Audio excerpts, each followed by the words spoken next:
Those who don't know me, I'm Mark Izzo, the founder and principal consultant of Converge HR Solutions, and this is our first speaker series um, entitled Cultivating a Culture of Emotionally Intelligent Leaders. We have a couple of guest speakers, and I'll be the moderator, and we'll do the least amount of talking, which is great for me, and Lauren and Don will do the most amount of talking. Um, so why don't we jump right in if we could? I'm going to go over bios first, and then we'll jump into the actual moderated session um, and begin the panel discussion.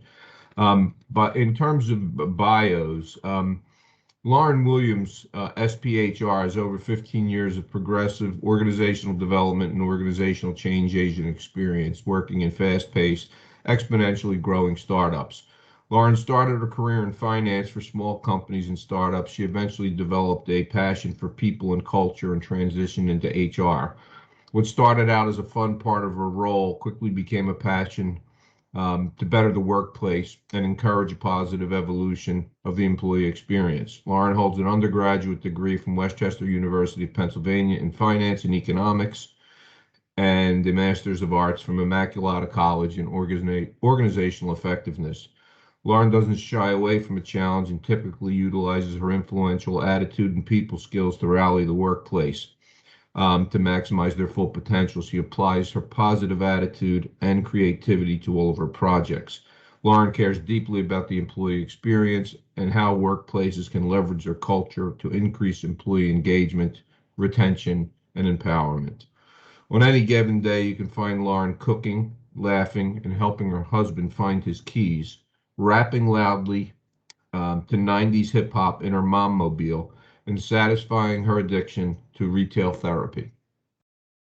Our next speaker, or not in that order, but our next panelist is Don Everett. Don is the founder and CEO of Workforce Interactive. He formed his company in 2006 with the intent of providing employers with unprecedented insight regarding the impact of thinking, values, and emotional intelligence on operating performance. He's a value science expert certified on an acclaimed methodology with Nobel Prize nomination credentials.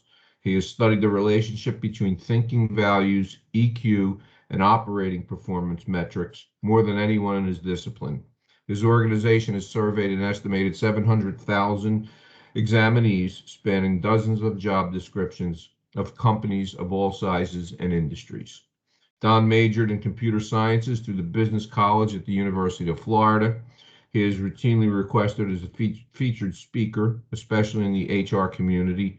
His content is delivered in several venues, ranging from keynote presentations to development workshops, and his educational, entertaining presentations engage thousands of attendees annually.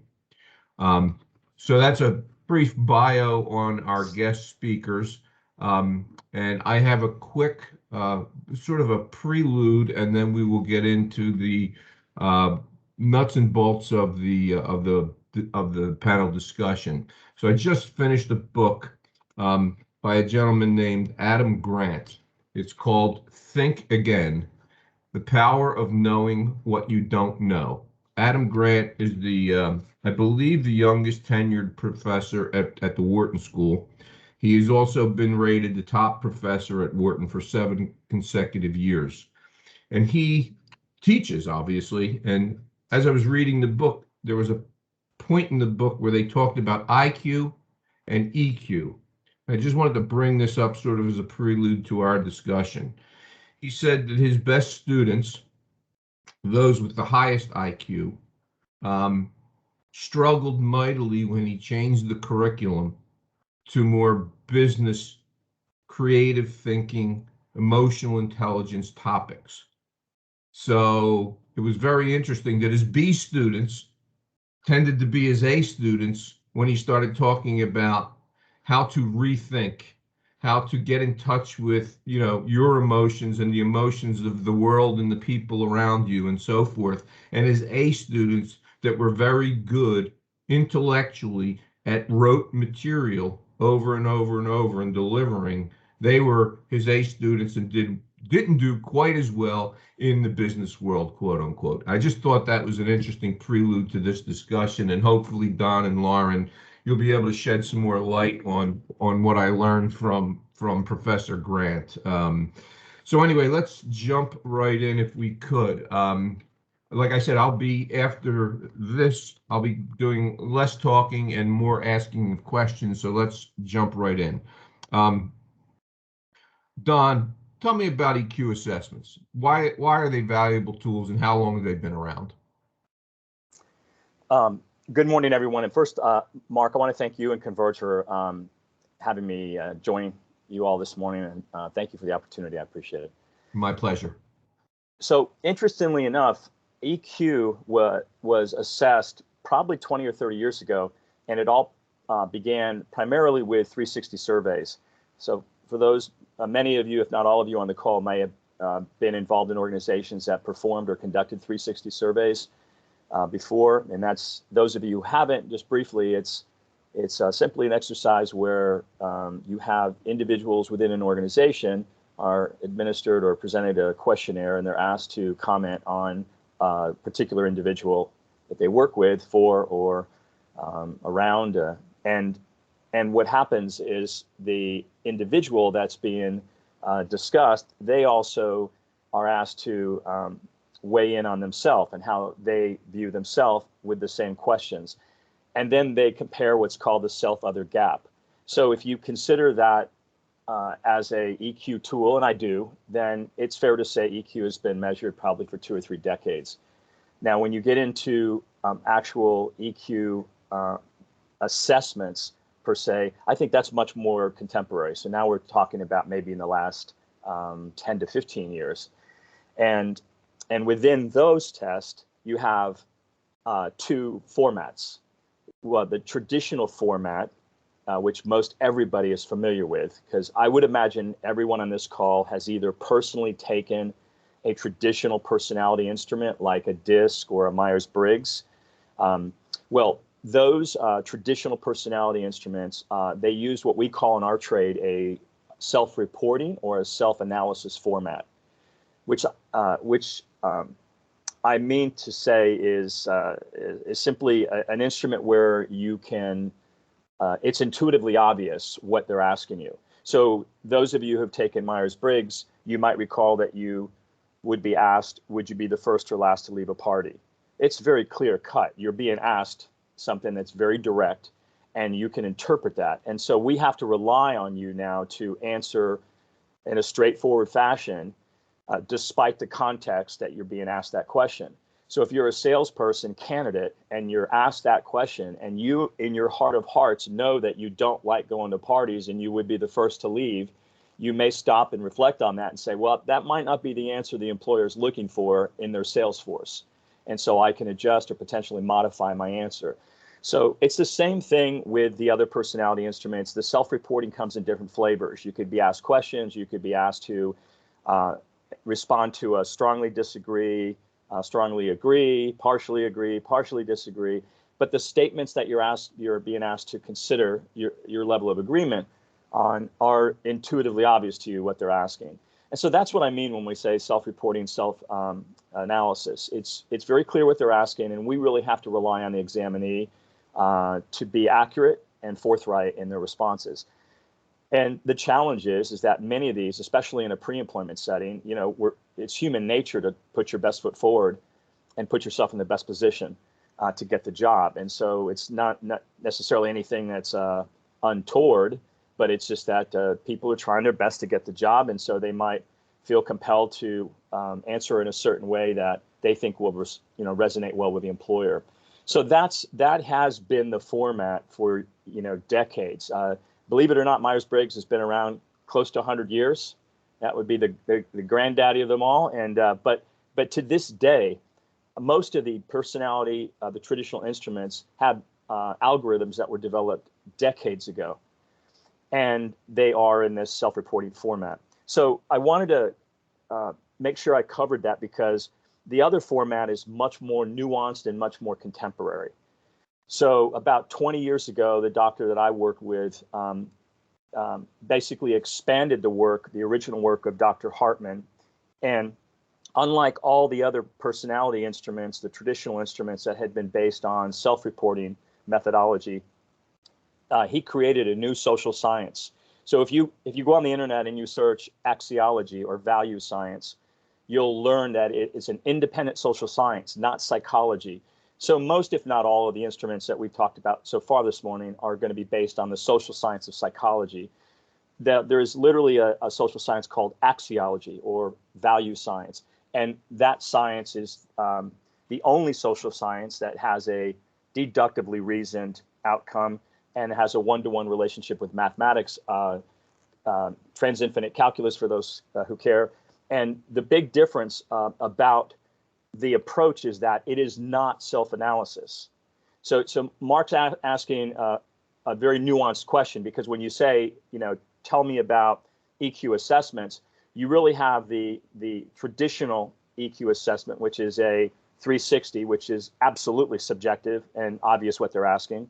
And then you have instruments that follow that self-reporting, okay, that format. And then now you have EQ instruments like ours that are based on a different social science, in this case, axiology, or value science, as it's more commonly referred. The big secret is that, or the secret sauce is to, and why it provides more accuracy and precision is specifically because the examinees cannot interpret what they're being asked. So you have an objective experience, not a subjective experience. And that's the real big distinction between EQ tools. Even to this day, if you read some of the most recent books by some of the most prolific authors writing about EQ, you'll find that the instruments they offer in their book are self-reporting. You'll find their formats are exactly the same as some of the personality instruments before them that have been around for decades. So when we talk about EQ assessments, the last thing I'll say in terms of why they're valuable is because we like to say in our trade, personalities are how people act, and values, which is the science that our EQ assessment is based on, values are how people think. Thinking always comes first. Would you rather have known how Bernie Madoff acted or how he actually thought? As an example, obviously an extreme example, but nonetheless a valid one. So what I like to tell people is that it's another example I'd like to give you is that if you think of the difference between this scenario, would you rather know a person's best moments, or would you, in terms of hiring, or would you rather know a little bit more about their worst moments? Because when you're going to get somebody who's answering a self-reporting instrument, you're getting how they are acting subjectively through that instrument. In a value-based instrument, we're really finding out how they think, and more specifically under duress. So emotional intelligence, the importance of EQ is that it's really revealing a person's predisposition or inclination under duress. And those, what we call blind spots, those inclinations to act a certain way are more likely when the duress level rises, or as it's a direct relationship with stress levels. Don, thank you. You bet. I'm going to, and we're going to come back to some of these issues that you just brought up. So let's move on if we could. Lauren, tell me in your experience, how effectively are organizations using the results of these EQ assessments? Offer some examples if you have them. And why do you think this is? Yeah, well, thank you, and good morning, everyone, and thanks for having me, Mark and Anna, and everyone. It's nice to be here. Don, I love calculus, so I appreciate your explanation there. I think that most organizations are not using the assessments effectively, and they're not making the right decisions when using them, especially in a pre-employment scenario. And I think part of that is because you have people who don't necessarily understand the purpose and intent behind the assessment. We as human beings think of assessments as a test. A test has a pass and a fail. There's a good and a bad, a right and a wrong. With EQ, there's really not. There's no right, there's no wrong. Leaders need to look at it as, how is this going to impact my organization, my team, my customers? How does having this person add diversity of thought? How does this person how are they going to interact? How are they going to get along? And most employers aren't privy or have the knowledge to really like dive into an assessment and kind of do that correlation. So honestly, sometimes I do see leaders waste money on things that they think are going to give really data-driven decision making and hiring, but that's not the case because this isn't a pass-fail type of thing and they're not implementing that correctly. Very good answer. And that's one of the questions that I had, and I'll just throw it out and either of you can jump in here. And so, for example, if someone scores a certain way on an EQ assessment, should that score eliminate them from the employment, from being a viable candidate? Because I've had that question come up from clients where we've done EQ assessments and they've actually said, well, they didn't score really well in this area, therefore we're not going to continue along the pre-employment process with them. Is that a good strategy or not? And either of you both can jump in, please. I'd say no. I'd say no from my perspective because that's not how you want to be using these. These assessments should be used in addition to your other interviewing processes and procedures, and it should not be the determination of whether someone comes in or not. And there is no right or wrong. This is building awareness for the leader of how this person shows up. As Don had said, this is based on values. You want to know how people are thinking. You can't always tell that in an interview. This is giving you some inside scoop, but you can't use that to say, oh no, now I'm not hiring them. Thank you. Don? Yeah, I would just add to that two things. One is that when you have really large organizations and they're large enough in terms of the volume of data they have, you can do psychometric studies that give you really strong statistical significance, confidence factors. And so, for example, we have a client that has thousands of employees and they are lower wage, lower education jobs primarily in their workforce. So as you can imagine, there's a little bit more turnover than there might be in a traditional professional setting.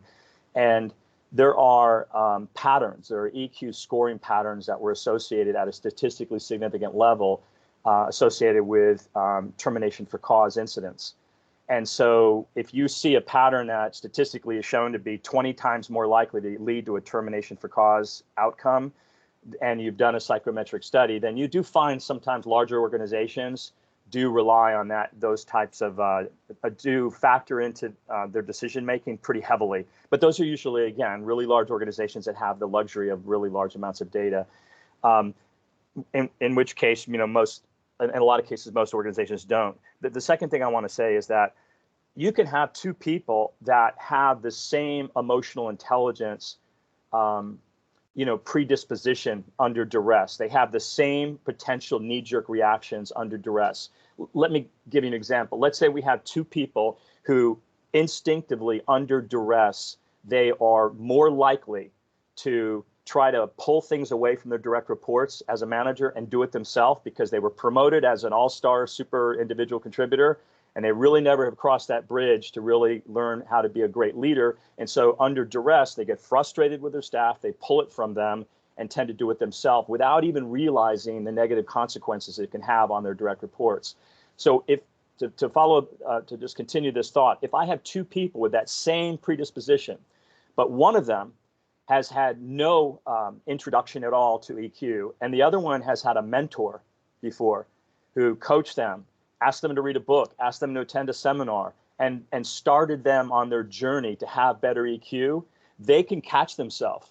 And in an interview, they're more likely to say, so if you asked both of those individuals in an interview and you said, give me an example where you might have gotten frustrated with a direct report and it showed. Well, one of them might have an answer like, gee, I don't know, nothing comes to mind, because they literally have no self-awareness. Their EQ journey hasn't really begun yet. They haven't had any developmental programs at the employers they've worked at, as an example. The other person could say, boy, am I glad you asked that. I'm happy to tell you that I've made huge improvements and huge strides, but I have to tell you, I'm one of these results-oriented types. I like getting stuff done yesterday, and I do tend to get ahead of my skis every now and then, but I'm getting much better. Thank goodness to my mentor, my boss, who's been a great mentor, and he's really introduced me to some things and made me aware of some of my tendencies. For the first time in my career, someone's done that for me. So in agreement with what Lauren is suggesting is, yeah, you can have, I think it's real important not to just rely on the outcome of an assessment, because that's telling you their predisposition. But then again, your awareness level can help act as a counterbalance. Excellent. Thank you. Lauren, I'm going to jump around here a little bit. I'm going to come back, Don, to your tool in some specifics in just a bit. But before I do, I want to ask Lauren a question. That is, how do emotional intelligence assessments enhance the selection process? We were just talking about you don't use it as a pass-fail, right? You use it as part of an overall well thought out pre-employment process. Tell me about how these assessments can enhance the selection process, and then we'll jump back into Don's tool in specifics in just a moment.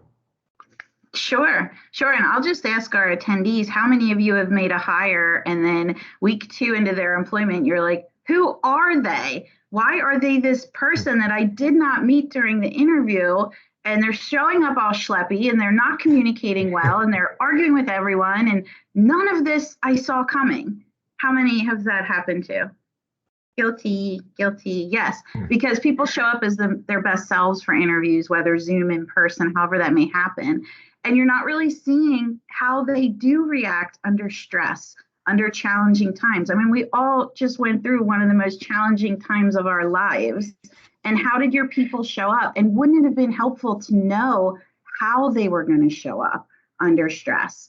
If a leader can use a tool like Don's EQ tool, it would be so insightful just to see that other piece of how the person thinks and responds. We don't all show up as our best selves every day, and that's okay. But if you know the makeup of who you're hiring and how they may show up, and that, hey, they may not do well under super tight deadlines or really stressful times, you can lead them through that. You can bring in a mentor or a coach. You can give them books or resources. You can help them and still have them as part of your team. But not knowing that is really going into it quite blind and just later hoping for the best. So it helps you make a more intelligent decision as a hiring manager, as a leader. Excellent. Thank you. And now I want to jump to the Workforce Interactive tool, if we could, Don. Can you give us sort of a high level of the specific tool?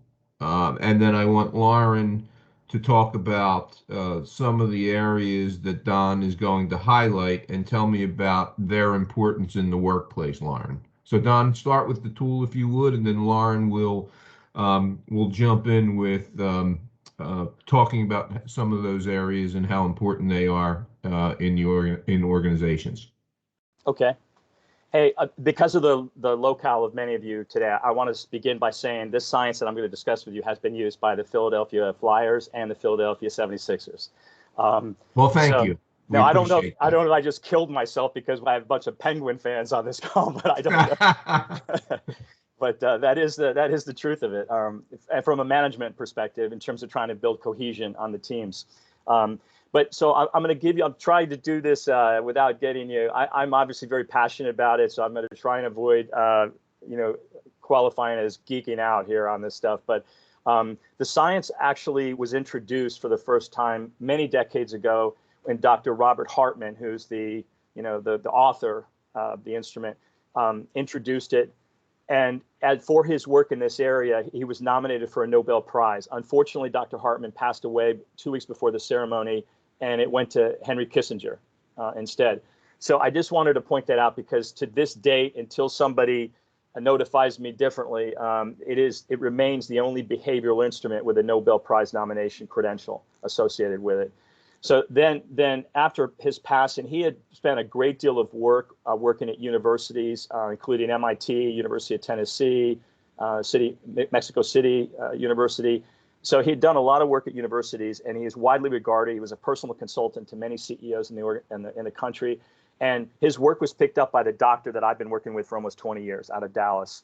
And that doctor then took his work and augmented it to make it a little bit more contemporary. So, for example, one of the statements, it simply asks you to put things in order the way you see things, based on your life experiences. And one of those statements that originally was in the instrument was a terrorist hijacking a jetliner. So you can imagine after 9/11, that one had kind of a visceral reaction with a lot of people. So just to explain, Dr. Smith actually, made it more modern and contemporary, more reflective of our pop culture in modern times. So basically, the science is measuring objectively how people assign value to things that lead to a decision. Let me give you an example. We're measuring how people think, not what they think.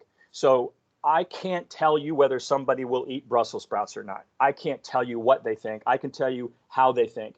So for example, does a person value working independently or actually serving others? Which do they value more?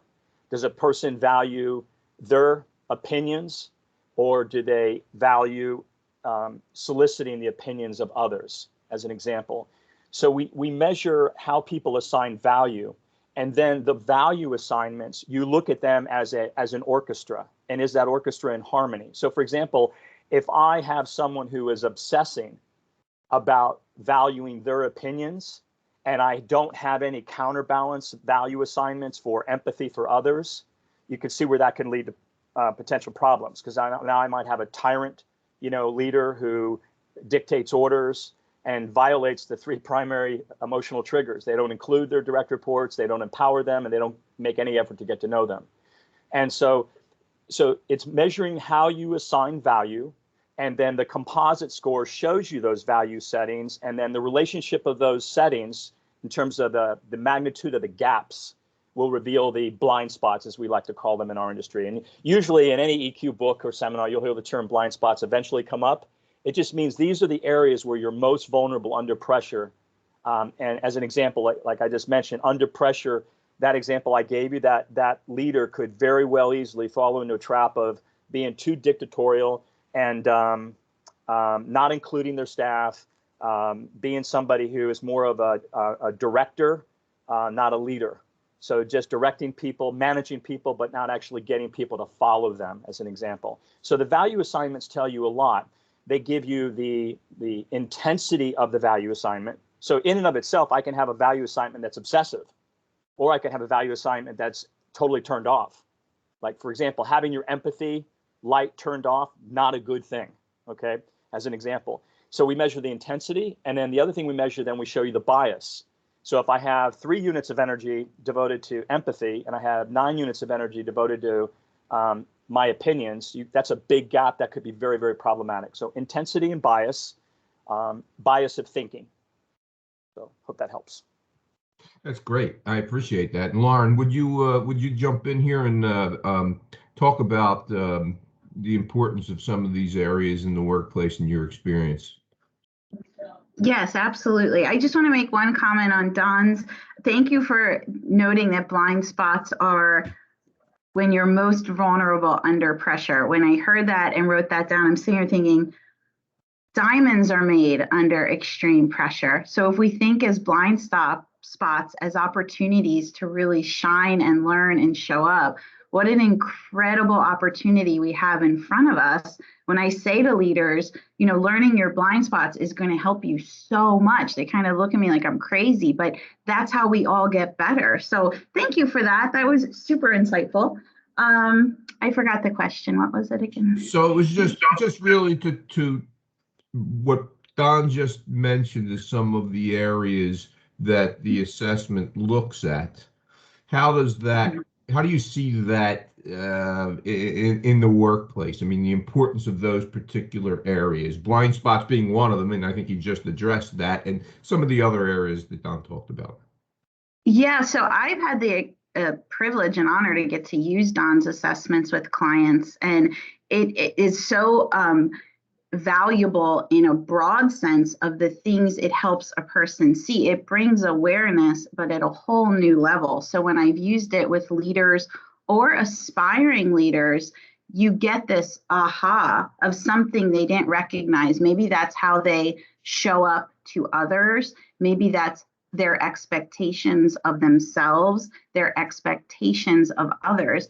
And when working with the client, I can say, what was your challenge this week? And oh, let's go back and look at your assessment, because that predicted you were going to behave in that manner. You were going to be very hard and want the tactical things executed perfectly, and that showed up there. So let's talk about how that works and what you can do better next time, and being able to hone in on the different aspects of the workforce interactive assessment allows us to not just look at like one dimension of how that leader shows up, but all areas of their work and life. And quite honestly, oftentimes the conversations do lead into not just professionally, but personally, how are they showing up and how are these natural behaviors kind of showing up as well? That's great, and that leads into another question. Actually, you mentioned leaders, and Don had mentioned leaders in his response. Don, can you tell me about why these assessments are critically important for organizational leaders? And I want you to, and I'm going to ask Lauren to add in here. I want you to also talk about prospective as well as current leaders, because we all often think about these assessments in the pre-employment light only. But Don and I and Lauren have had multiple conversations, and Don and I and Lauren have worked together for a number of years. But we've had these discussions about the current leadership group that you have in using these assessments. So a long question there, but let me clarify if I could. Don, in particular, why are these assessments critically important for organizational leaders? Okay. That's a really important question, obviously, because the leaders, they drive the culture at a company, they drive the engagement level. I will start by saying that, just going back to the very beginning of our time together this morning, the notion of, or the comparison of IQ to EQ was brought up, and I will tell you that let me tell you, I'm a big Dan Goleman fan, who's kind of the big author who kind of kicked off a lot of this EQ conversation. And he has written that, and that if you look at IQ across, corporate America, what you'll find is if you look at any particular level within a company, more often than not, the people at a similar level are going to share an IQ in very close range. And so as a result, we refer to that in our trade as a threshold competency. In other words, in order to be a doctor, you have to have passed your boards. You have to have been certified. You had to have done an internship. Example, it's a threshold competency. So a lot of times IQ is just simply referred to as a threshold competency. You're going to find that in order to do a certain job, you have to have a certain intellect. However, if you really want to find out what separates the average from outstanding leaders, it's going to be their EQ. So we refer to that as a distinguishing competency. And this was backed up by a study that Dr. Goleman did with Korn Ferry. And they talked to almost 100 corporations, large corporations, and they asked them to share their competencies that were considered when they promoted management members up through the organization. And the higher you go in the organization, it leaned into EQ. And when you got to the higher levels, it was 90% or more of the time, the competency they were most interested in was EQ. So I just wanted to start there just to kind of reinforce that IQ versus EQ thing we started with. Now, regarding leadership development, I will tell you that got so many things I want to say. I've tried to kind of give you the executive summary here. Let me just start by saying one thing. We have, with respect to identifying the leaders of tomorrow, that seems to be a really big thing for a lot of my clients right now. It's kind of fun. So we're looking at people they have in their workforce that could be the stars of tomorrow in a leadership role. Well, I recently, very recently, have looked at that for a client, and they gave me a list of people who'd been promoted. And the list was probably about 100 approximately. And we looked at a pattern. We just took a random sampling to see if we had something to sink our teeth into. And we took a random sampling of the 100, which was 20 records. And 3 of the 20 had the exact same EQ composite. So 15% of the people who had been promoted into management positions from an individual contributor role had the same type of EQ, 15%. We then took that same pattern and we looked for it in over 22,000 records of people who had applied for that same job. and it was found in 0.06%.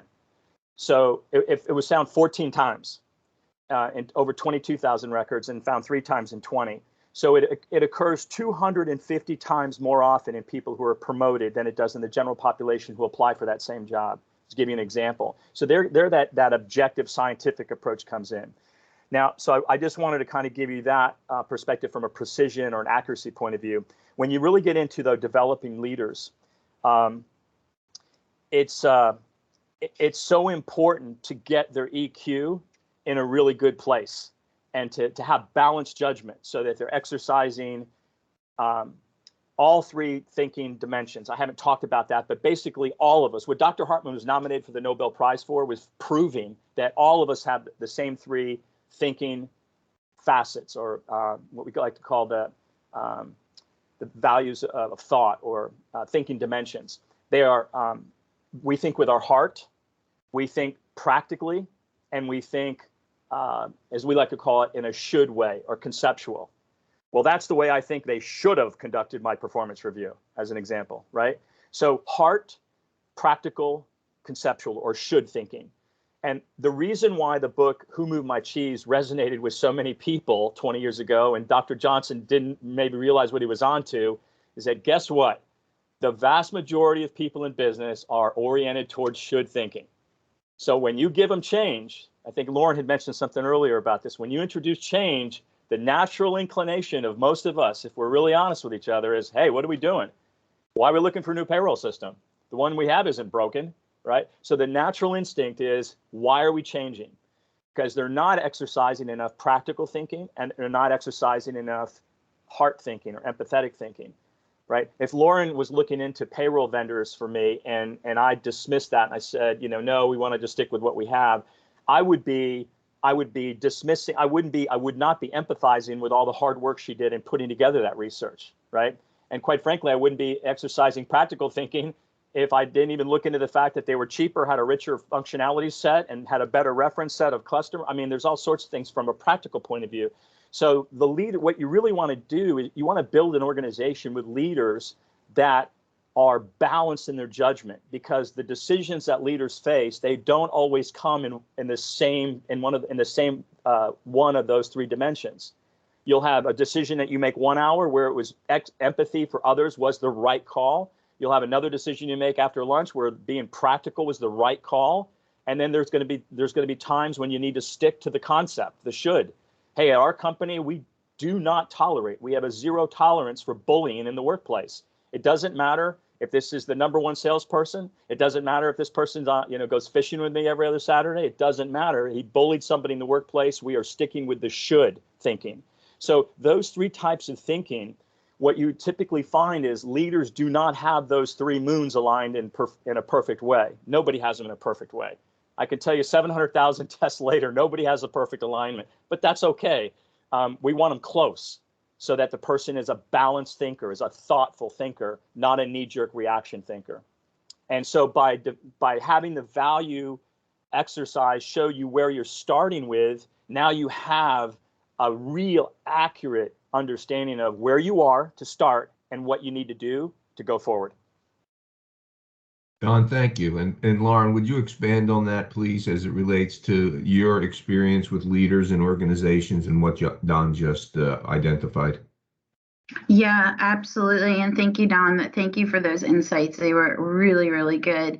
One of the things I've seen in terms of aspiring leaders and leaders getting to that next level is that giving them this awareness can drastically improve and change their trajectory within an organization or company by helping them learn this self-awareness and helping them learn where their EQ is today and where it needs to go, or how they can grow and kind of improve in those areas of being aware of themselves, aware of their reactions, responses, and awareness to others.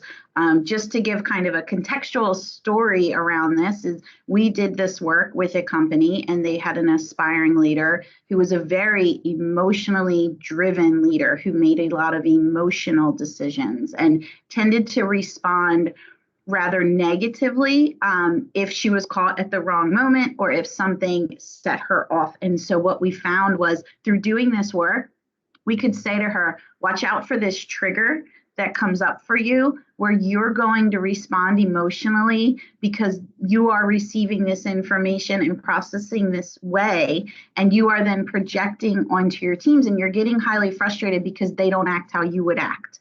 They don't do what you would do. And giving her that awareness, I mean, she's now thriving and she's aware. She'll call and say, Lauren, I stopped, I paused, and I didn't respond. I waited. And then I responded. And it's like a breakthrough to see that she's doing this. And, you know, talking about organizations, they change constantly. There's constant change. And to Don's point, change management's become such a big part of our vernacular and what we work on and what we do with our clients. And I have a saying that, you know, to 95% of people, change is really scary, really scary. And the other 5% are in total denial. It's just a scary thing, any type of change, even down to the other day, our 8-year-old, we drove her to camp and we went a different way. I don't like this. This is different. This is a change. I don't like when things change. And I was like, she's only 8, but it's so much of how we all feel. We don't want things to change. Things are good. Why do they have to change? Why are you making it harder on me? And so if we can help our aspiring leaders become a little more comfortable with that and be a leader in times of ambiguity, show up as someone who others want to listen to and follow, we are helping those organizations, not just with who's the leader today, but who's up and coming for them for the future. Really good response. Thank you, Lauren, on that. Don, here's a question for you. And this is, again, for those who joined us late. I just finished a book called Think Again, The Power of Knowing What You Don't Know by Adam Grant. And Lauren and Don have both been referring to IQ and EQ.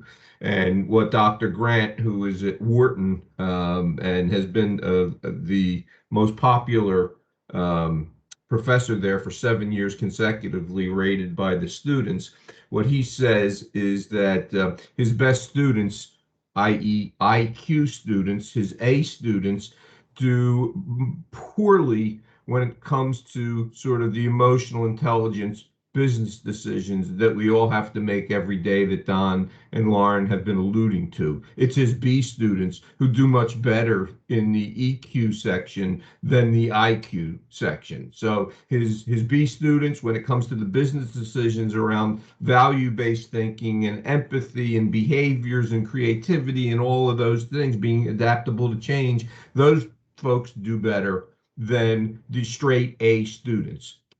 So I'm referring to the book again, Don, not on that particular topic, but on another one, and that is what Adam Grant says in the book is, and I don't know if you agree with this or not, and that's why I'm asking, there are certain positions in organizations, and this is a question, where EQ doesn't matter. And there are other positions that EQ clearly matters. So let me give you for instance, somebody working in a warehouse who's not client or customer facing, and they are working in the Amazons of the world or any other warehouse that they're just picking and packing and doing their work. Empathy, values-based thinking, all that stuff, Dr. Grant says, really may not matter. Even he went as far as saying, my tax accountant, I don't care if my tax accountant really has empathy for me. I want my tax accountant to do my taxes. And then there are other positions where EQ is critically important. And we've been talking about them. Lauren just talked about, and Don, leadership. How about bedside manner amongst healthcare professionals, et cetera? EQ is critically important. Don, what are your thoughts on that? Oh boy. Okay, so in full disclosure, guys, I have to tell you, you're talking to or listening to a B student. Okay, so I'm going to go on record, right?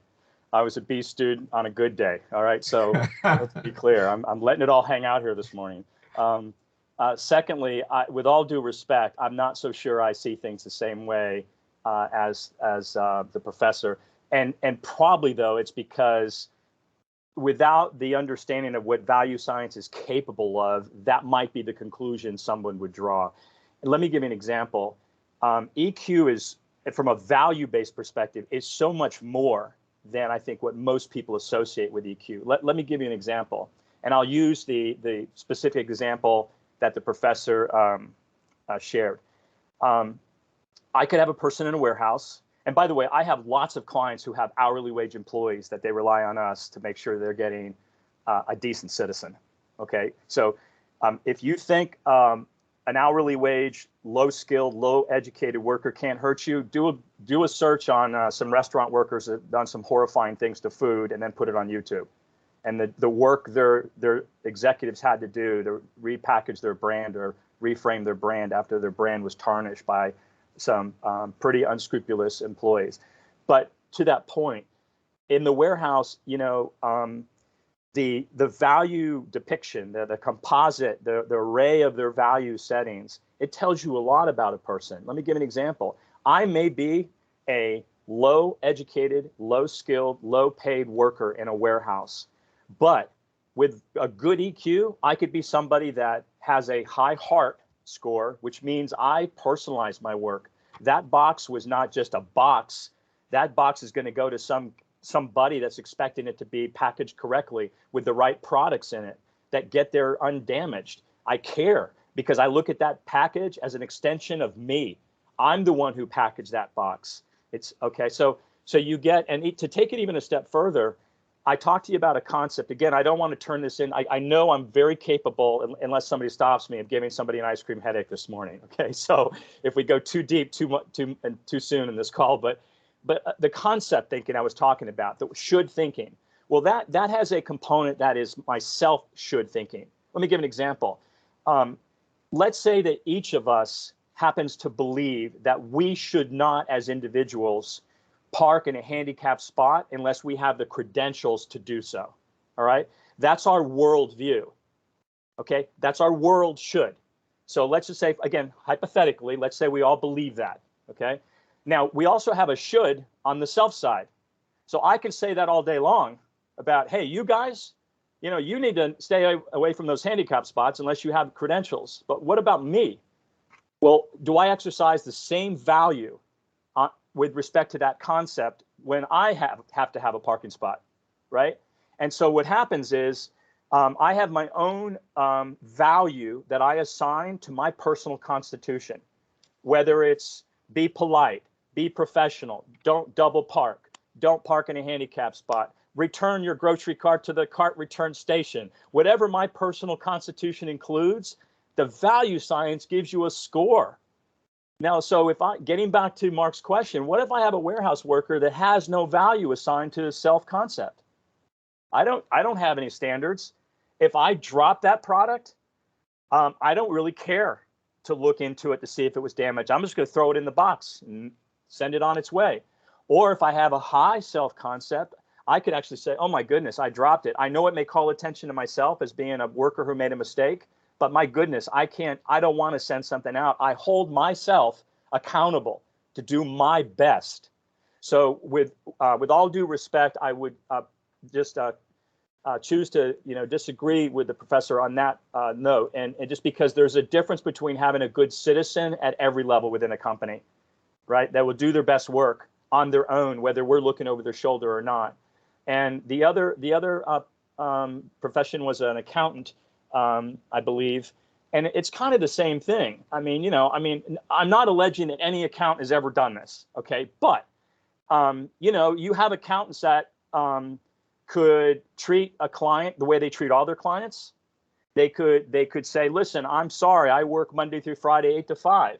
And so that's the way it is. Or you could have a client say that, oh my goodness, no, I know that client of mine works crazy hours. And so for that client, I will let them call me on the weekend because I'm gonna think with my heart about the unique individuality of that client. So I look at it from the perspective that it gives a person more variability in terms of their capacity to use all three of those dimensions. And again, I'm in the business of helping people hire really good people up and down, the level of an organization. The termination for cause example I gave you earlier today, these are people that are doing some pretty egregious things. And they were at the lowest level in the company. So whether it's taking something that doesn't belong to you, whether it's fraudulently using a customer's credit card, that you captured, whatever it was egregious. And so yeah, even though they're lower level, I'd still want to have a good citizenry in my organization. So Gotcha. hope that helps. No, that's great. And so to some, your belief is that the EQ is important and values-based thinking is important throughout organizations at all levels. And I would ask Lauren, who I know has worked with both hourly employees all the way up through the C-suite. Lauren, what do you see? I mean, and do you agree with Don there? Yeah, I do actually agree with Don that it is important at all levels. And you can't just say, oh, you just do this entry level role, so this isn't as important, because no matter where they work within the company or organization, their interactions are broad. They're with all people within the company. They could be with your customers. You want someone who shows up and is thinking, with their heart, but also taking care of your customers. And I don't think that I really subscribe to the idea of lead from any chair. So I think if my title is warehouse worker and forklift driver, that is still a very important role, and I can exude leadership in the way I show up. And so Don mentioned, doing the right thing when no one's looking over your shoulder. If I show up every day and do my job to the best of my ability and treat people with respect and kindness, others will also embody that. Others will want to work around me, and it will elevate the culture. The problem is when we just start saying that stuff doesn't matter, I only need it for my exec suite, my VPs, you get a team of very disjointed individuals who don't approach things with care and empathy towards one another. And then when issues happen, you look around and wonder, what's going on in the warehouse? Why are they all fighting? Well, we didn't approach things in this way to have a baseline or a level of which we will all treat each other, whether that's some shared values or just how we want to show up in our culture. So I think it's extremely important. And I mean, I love my accountant because he is very empathetic, and he will email me at night and say, I know you're still working, can you send these things, or how is this going? And I mean, I want a partner who's in anything I do, who's going to think about me and not just think about like getting to the end of the goal or the means or the project. And so I would encourage leaders, even at a very large company level, to have people at all levels thinking from this lens. Great, excellent response, and thank you. We have been talking, or we've talked at length about sort of the using these assessments pre-employment, determining, is this a person that fits our organization, fits our culture, as Don said, are they a solid citizen, that kind of thing. Let's switch gears a little bit and tell me about employees that are existing employees. And we don't have to talk necessarily about leadership teams, but just Don, jump in here, and Lauren, please add color commentary to this concept of, let's look at an organization existing, forget about pre-employment for a moment, and just tell me how we use these assessments with our existing groups of employees. Mark, if I can actually add to that, Kelly just asked a question that relates to that in the chat. She said, this is a very informative and insightful conversation.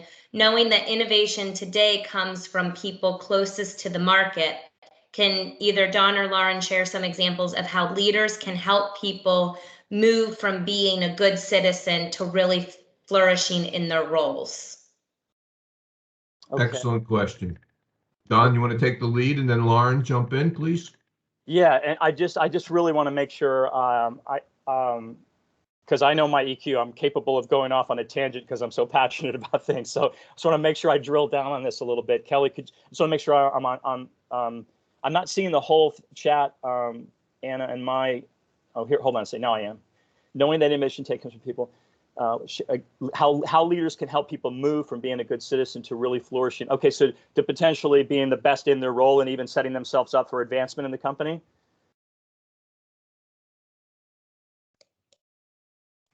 Yes, I think I'm unmuted now. Thank you, Don. To generate ideas, to be willing to share them, and see, hey, I've spotted this. This is a trend. I've noticed this, or I'm hearing something. And how do I share that? And how do I feel comfortable sharing that if that hasn't always been the culture?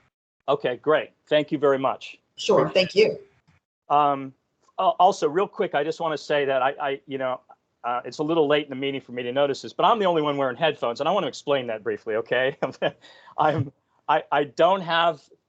could have funny looking ears. You guys won't know, but I mean, I have headphones on because when I'm on a Teams call, for some reason, Teams is real sensitive to the fan inside my computer, and it creates all sorts of static and all that. So I wear headphones to get around it. That said, I'm actually proving how this science can work for you because I'm under incredible duress. It's 90-something degrees here in Dallas, and I'm wearing headphones. My ears are sweating, and I'm able to still compose myself and do this call. Okay, now getting back to Kelly's question. Don is showing us all he is in touch with his own EQ. Yeah, exactly. I'm self-aware that my ears are sweating right now. So, to get to Kelly's question, I think it's really appropriate at this stage to kind of give you one of those three things that comes in three. The three primary emotional triggers. And I might have mentioned this earlier, but this is really vital. Inclusion, control, and understanding. Inclusion, control, and understanding. I see you in a good way, not I see you in a bad way. Okay. Don't think healthcare, think just general EQ. I see you. And Kelly, the reason why it's so important is that very often employees don't feel that their voice matters, that their vote counts. And that very often is because the culture, or more specifically, their manager, their supervisor, has led them to feel that way because maybe they neglected or dismissed their ideas. They don't solicit input from them, right? And they're just directed to do stuff. And so they lose hope that their inclusion would amount to anything. All right. They feel excluded, quite frankly, from the debate, from the conversation, from the team. Certainly, if you're not included, you certainly can't be empowered, right? You can't. So inclusion, control, and control is when you're empowered. Oh my goodness, Kelly actually asked me what I thought, and then unbelievably, she took one of my ideas and acted on it, right? That is such a big deal for human beings. And then understanding, they're all kind of related. Understanding is how much of an effort does a leader make to get to know me? I mean, that's a really big deal. And what you're going to find is, I can guarantee you this. I don't mean to sound overzealous. I'm just going to guarantee you something, is that if you do a direct correlation between EQ scores emanating from our science and you tie them to engagement surveys, your leaders with the best engagement scores will have the best EQ. It's that simple. And the reason is they include, they let people have some control of their destiny, and they get to know their staff. They really get to know them. They get to know that, hey, there's no way I will have success talking to Mary the same way I did with Joe.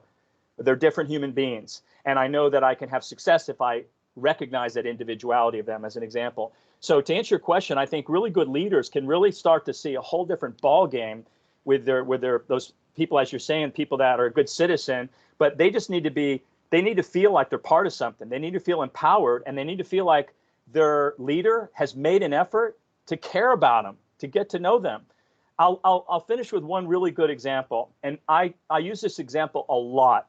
If you have a team, let's say you do an engagement survey, and you have some responses that say, yeah, I just don't feel like our team really knows each other, makes an effort to get to know one another. And then let's say that I'm a leader, and all of a sudden I start this. Every Monday or at the end of every month, I have a call with my team. And I say, hey, guys, I'm going to start a new norm. This will be our norm. At the end of our calls, I want to take 2 or 3 minutes. I'll go around the group, and everybody will have a conversational turn. And I want you to share with me an example where you saw selflessness or kindness exhibited. And hopefully it'll be from our team, but it doesn't have to be. If you saw it at the grocery store, that's okay too. So what happens is, they get used to the norm on the team becomes that we constantly have to be on the lookout for exhibitions of kindness or selflessness. That's selflessness, okay? And now we're talking about it as a team. And not only that, so what am I doing? Well, I'm including every team member because I'm asking them to each share a story. I'm empowering them because I might ask them, hey, which one do we like the best? And that person gets to take off 5 minutes early, for this week or something like that. But I'm also getting to know them because I'm listening to them, getting to know what they witness. And so all of a sudden, 6 months later, everybody's looking at that team and going, I've never seen a team care more about each other. That team works so well together, right? So anyway, a lot of stuff going on in my answer. Does that help? Awesome. Good. Thank you. And Lauren, Don, thank you. And Kelly, thanks for the question. Lauren, this is right up your alley. So I know you're probably chomping at the bit to weigh in here. So please do. Yeah, thank you. And thank you, Don. I think that was phenomenal. The one thing I would add to that and say is, your word you use, flourish. How do we help someone flourish where they are? A lot of times in a business, we can't just wave a wand and create the perfect dream job for that person. It really takes conversation and getting to ask them, what do they want and what would they like to have and how do they create self-awareness, and help them articulate in what ways would they like to contribute or enhance their contributions? And then how can I help you do that? What do you need from me to help you do that? Or what do you need from your manager? What do you need from human resources or a person on your team? How do we help you get to where you want to be? What is your desired outcome? What is your situation today? Maybe today it's not an option to go back to school and get higher education, but maybe we can work towards some webinars and learning that you can do now and then eventually get there. But meeting them where they are today and really having that open dialogue of, I'm here to support you. Reality check. I can't wave a wand and give you your dream job tomorrow, but I will help you where you stand today. I will help you lead. I will help you show up. I will help you thrive. And by the way, we're going to open our circle into a horseshoe so you may come in and have a voice and have conversation and have a sense of community.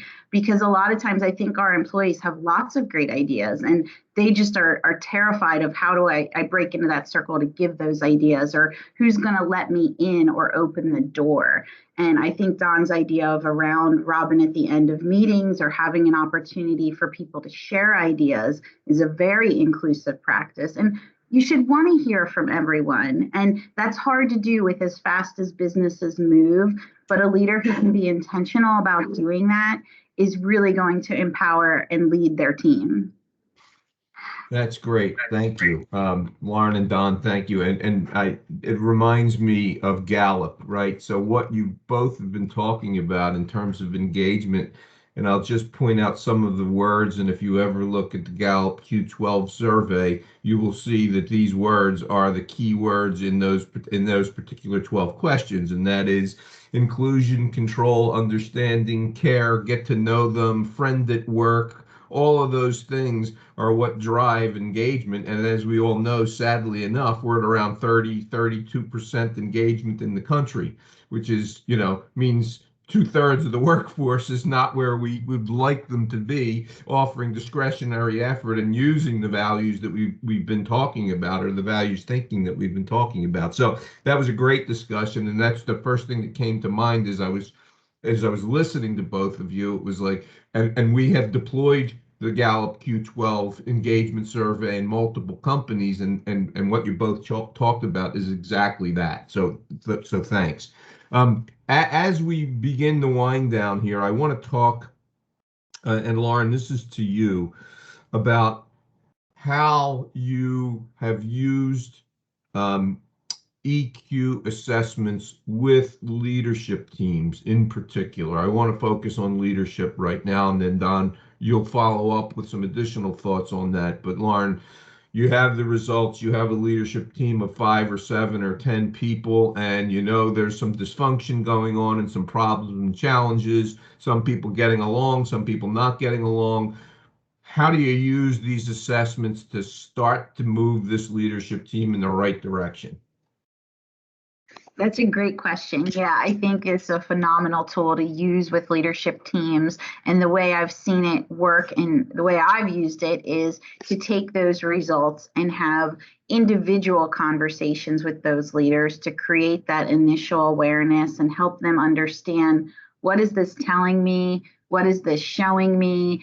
And help them get comfortable processing that information, then gather as a leadership team and talk about our similarities and the ways we are the same in our EQ and our thinking, and then the ways we are different and how those differences have shown up.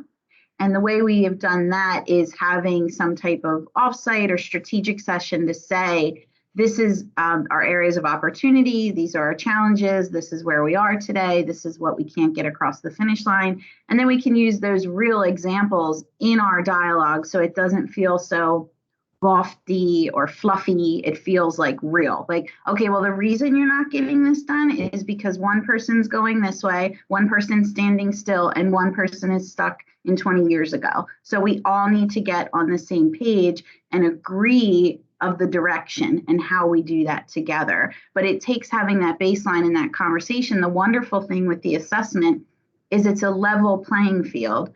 It's not jockeying for power or position or title. We're all here. We all just took this tool. We all have this tool. We all have this newfound learning. How can we apply this together? And so honestly, while you're doing all that, you are building trust, opening communication, and breaking down some barriers where people feel confident saying, well, yeah, you do expect too much. Like my team can't go that fast for how soon you want this delivered. And here's why. And you're opening that up. So it's an incredibly powerful tool at building stronger leadership teams and really helping them align. Great answer. Don, I'd like to hear your thoughts on it. Yeah, real quick, I just want to, commend Lauren on her comment about the fulfilling the aspirational objectives of somebody. What better way to check all 3 ICU boxes than to actually care about their dreams for their career path, right? You hit all of them, right? And you know what? A lot of people will say, oh my God, I don't know what I want to do. Nobody's even asked me that before. But my God, they'll go home and they'll tell their spouse or their significant other, like, my boss, I've never had a boss ask me what I wanted to do in my career. And it's sadly enough, there's a lot of situations like that where we have managers that never ask their employees what their dreams are, where do they see themselves, how can I help you get there? So that's a really awesome way. That one inquiry actually hits all 3 of those. Now, getting back to the ICU thing I was talking about, getting to the leadership development, I always like to point this out. If you go on Amazon and you do a search for leadership books, there's over 60,000 last time I checked. Okay, over 60,000. So apparently that riddle hasn't been solved yet. Okay, not perfectly at least, right? Now, what it tells me is that there's a lot of really good stuff. Like you could probably take any one of those books, and I have to admit I've not read all 60,000 of them. Okay, so. But I would imagine that if you read them all, there probably is good content in all of them, right? But at the end of the day, you're still taking a concept. Each leader development author is going to give you their concept, their conceptual view of what process to follow to achieve the outcome you want with your leaders. So the reason I want to contrast that with a leadership development approach that focuses on the individuality of the leader. Okay, so let me give you an example. If I have 2 leaders, one, they're very opposite. One, the blind spot is they just get going a little too fast, too results oriented, and they're not patient enough with their team. The other is they're so patient with their team and they seek consensus building so much they don't get anything done, or when they do get it done, it's past the deadline. Make sense, the juxtaposition here? So with those 2 people, as it relates to delegation, which is a legitimate topic, okay, for leadership development, right? So with those 2 people, I have different advice. So if I have different vulnerabilities, different blind spots that I have to address in order to fully develop the leader, or be the best that I can make some leader, the best potential that I can draw out of a leader, then I can have better results. And so I wanted to point that out because our approach to this leadership development is to complement the physical coaching that's going on with a digital content messenger that's constantly saying, hey, this month's topic is delegation, or being a good listener or effective communication, but I'm not going to give you the same content that I give every leader. I'm going to give you content that is specifically oriented towards your blind spots, because every one of these leaders is going to have their own vulnerabilities, their own traps that they can step into. So from a leadership development, I think that's really important to avoid a one-size-fits-all kind of approach, because people are different. People are different, they learn differently, and they have different vulnerabilities, as I say. Great, great, thank you. We are winding down here, and I'd like to ask the participants if there are any questions at this point for Don and for Lauren, and then we'll wrap up with a few housekeeping items. Any questions from any participants for Don or Lauren? And Don, I will say thank you. You didn't give us an ice cream headache, so that was that was good. I appreciate that. Okay, so Don and Lauren, why don't you give a couple of moments summary of your organization and what you do, and if you would share your email address and website with the participants. We will be sending out their information to each of you in a short slide deck, but I'll allow them a couple minutes now to do that, and then we will close. So go ahead, Don, if you want to go first. Yeah, I don't mind. I have that conceptual ladies first thinking drilled into me at a very early age. So actually, Lauren, okay, you've taught me something. Thank you. Yeah. I did do Lauren's bio first. I got that one right. I'm just sticking but with I the failed plan. miserably on this one, so I'm gonna take a step back and ask Lauren to go first. Oh, thank you very much. Thank you, Don and Mark. Yeah, you can go to our website at workplaceharmonyhr.com. Workplace Harmony HR is our Instagram handle, the Facebook page, and Twitter. It's at Lauren Shazam with 2 Z's. And you can follow all of our thought leadership topics, articles, and information. We've been writing a bunch this month about EQ specifically and sharing some really insightful articles. You can also email me at lauren@workplaceharmonyhr.com, and I'd love to hear your thoughts and engage in further conversation around this topic. And on LinkedIn, you can follow Workplace Harmony for similar content, articles, information, and thought leadership. Thank you. Thank you so much for having me, Mark. Thank you. And Don, thank you. It was wonderful catching up and hearing the information you shared. Thank you so much. Thanks, Lauren. Don, your turn. Yeah, it's my pleasure. And Mark, you were doing fine. You were just following this concept of fairness by switching, every other thing. So it's just a different. One was fairness thing, ladies first. We're all good. It's all good. So, yeah, no, I will. I'm gonna put my email if I got it right. Yeah, I got my email in chat. I hope everybody can see that. So it's deverett@workforceinteractive.com, or you can go to the website workforceinteractive.com. But everything we do at our company, it stems from the assessment. So I don't know if I mentioned, it's only 20 minutes. So it's when you see the kind of insight that can be gleaned from 20 minutes, it's pretty remarkable, and you start to appreciate the Nobel Association.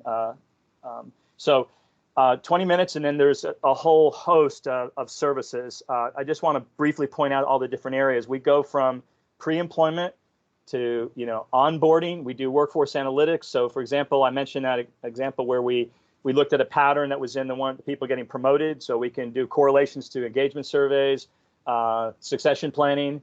We've been asked by publicly traded companies to advise them on succession planning after surveying or administering the EQ survey to their C-suite or people below the C-suite. And then we also have the development, the personal development, as well as the relationship management development as well. So we do everything you can possibly imagine, and all of it is tied to that 20-minute exercise. So in other words, we can produce content that's intended to be used in a behavioral interview. So we can maybe shave half the time off your interview, and you get twice as much out of it. And then when that employee is brought on, we can actually produce an onboarding report that shows you how to optimally inspire this person from day one based on their values and their EQ. And then we can deliver their manager a report that shows them how to optimally manage this person from day one. Because a lot of times what happens is, it's hard 6 months into it, if you've made a lot of mistakes as a manager, to kind of, get the toothpaste back in the tube, in terms of your relationship with an employee. And then we have, of course, as I mentioned, we do the leadership development. So I just want to make that clear. It's a wide spectrum, both pre and all the way through the post-employment type of scenarios that the survey can lend value to. Excellent. Thanks so much. And we are just about out of time. We're coming in a little bit under 11:30, so that's good. And I would say this. I learned a couple of things. I learned a bunch, but I'll highlight a couple of the things that I learned. Sort of the traditional 360 survey versus the value science. I did not realize 2 to 3 decades ago is how long the traditional methodology has been out there. The blind spots was, I've known about them. I think I know mine, but, always learning, and it was good to hear some real life examples there. The other is that the Flyers and the 76ers both use it. I'd like some insight for you if I could get some on offline to learn about some of the players. I don't know if you can tell me any of that or not. Probably not. Can I just say something about that? Yeah, sure. I'm a Southern-born, Southern-bred person, so ice hockey was not something I became familiar with till the Minnesota North Stars moved to Dallas, and then I became an ice hockey freak. And then I learned more and more about ice hockey, and I learned later in life, much later in life, about the Broad Street Bullies. Is that what they were referred to? Yes. And I just have to say, if we were able to do something with the Broad Street Bullies with their EQ, then this speaks to the enormity of this science. So I'm not sure.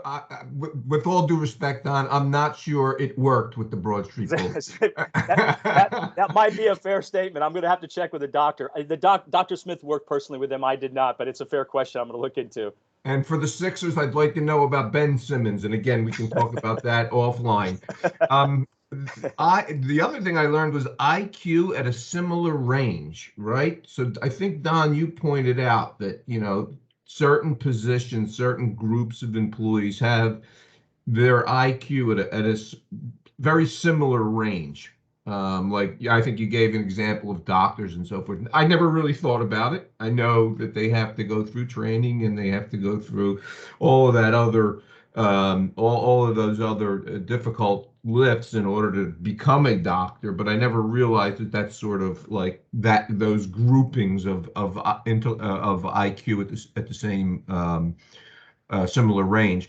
The other thing I thought was insightful, and again, just because I just got done within the last 2 days reading this particular book where this particular doctor was talking about it may not be as useful for some levels in the organization as it is for others. I think you clearly, and Lauren added support to that. Both of you clearly believe that it's valuable for use throughout the organization, up and down the organization.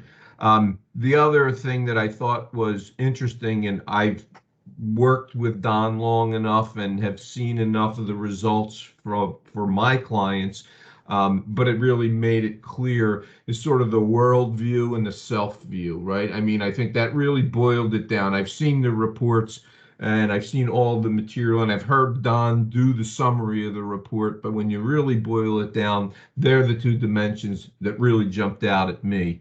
And then the last point the last learning really was sort of how this ties to employee engagement. The ICU, the inclusion, the control, and the understanding, along with somebody caring about me, as Lauren said, how do you get to know the person? How do you open the circle and do it and make it a horseshoe so that you're including people? I think they were all great. That was a great discussion, and as I indicated, for me, that Gallup Q12 jumped out at me as both of you were talking. So again, I appreciate everyone's time this morning. Thank you all for being here. Don and Lauren, thanks for preparing for this, and for the attendees, thank you for your time. One last comment, and that is be on the lookout for additional speaker series discussions. We'll be doing some of these over the next several months on timely, relevant HR and people topics. So hopefully you'll join us again. And again, thank you for your time this morning. Yeah, Mark, I just want to thank you for finishing up early. I'm going to need a couple minutes before my 11:30 to towel off my ears. Okay. Well, I've saved you some time, Don. Go to it. Thanks, everyone, and have a great day. Thanks. Thank you, everyone. Bye. Bye.